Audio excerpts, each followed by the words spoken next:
Welcome to Special Meals.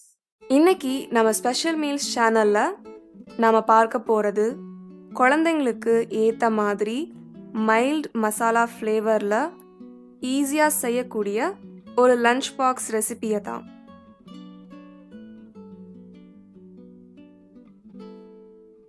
வாங்க பார்க்கலாம். தக்காளி சாதம். அடுப்புல ஒரு கடாயை வச்சு அதுல 3 டேபிள் ஸ்பூன் எண்ணெய் ஊத்திக்கலாம்.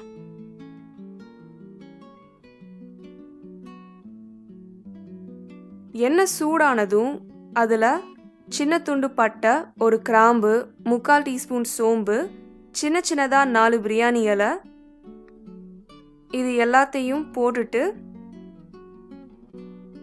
போட்ட மசாலா பொருட்கள் சிவந்து நல்லா வாசனை வர வரைக்கும் வறுத்துட்டு அதுல பொடியா நறுக்குன ஒரு பெரிய சைஸ் வெங்காயம், பாதியா கட் பண்ணின 2 பச்சை மிளகாய், அப்புறம் பொடியா நறுக்குன 15 பல் பூண்டு, இது எல்லாத்தையும் போட்டுட்டு வெங்காயம் நல்லா கோல்டன் ப்ரௌன் ஆகுற வரைக்கும் வதக்கிக்கலாம். இந்த மாதிரி பூண்டு பொடியா நறுக்கி சேர்க்கிறதால தக்காளியோட புளிப்புல பூண்டோட ஃப்ளேவர் ரொம்ப மைல்டா தான் தெரியும்.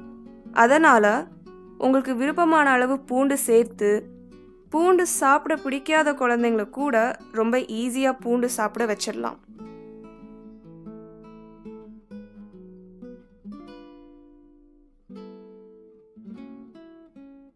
வெங்காயம் இந்த அளவுக்கு கோல்டன் ப்ரௌன் ஆனதும் இதுல பொடியா நறுக்கி வச்ச 2 மீடியம் சைஸ் தக்காளி, பச்சை மிளகாயோட காரம் பத்தலைன்னா உங்க காரத்துக்கு ஏத்த மாதிரி கொஞ்சமா தனி மிளகாய் தூள், 1/2 டீஸ்பூன் மஞ்சள் தூள், சாதத்துக்கு தேவையான அளவு உப்பு, இது எல்லாத்தையும் போட்டுட்டு தக்காளியில இருந்து வந்த தண்ணி எல்லாம் சுண்டி எண்ணெய் பிரிஞ்சு வர வரைக்கும் நல்லா வதக்கிக்கலாம்.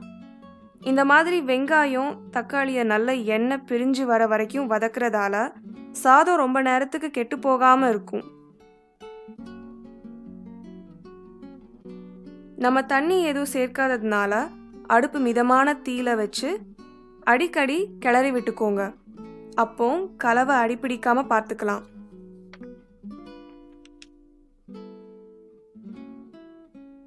வெங்காயம் தக்காளி கலவை இந்த அளவுக்கு எண்ணெய் பிரிஞ்சு வந்ததும் அடுப்பை ஆஃப் பண்ணிட்டு ஏற்கனவே வடிச்சு ஆற வச்ச சாதத்தை இதோட சேர்த்து கலந்துக்கலாம். இந்த அளவு கலவைக்கு 250 இருந்து 300 கிராம் அரிசி சரியா இருக்கும்.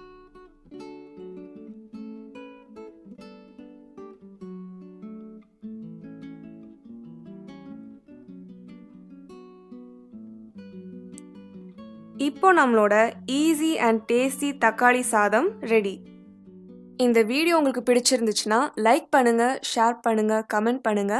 மறக்காம ஸ்பெஷல் மீல்ஸ்க்கு சப்ஸ்கிரைப் பண்ணுங்க.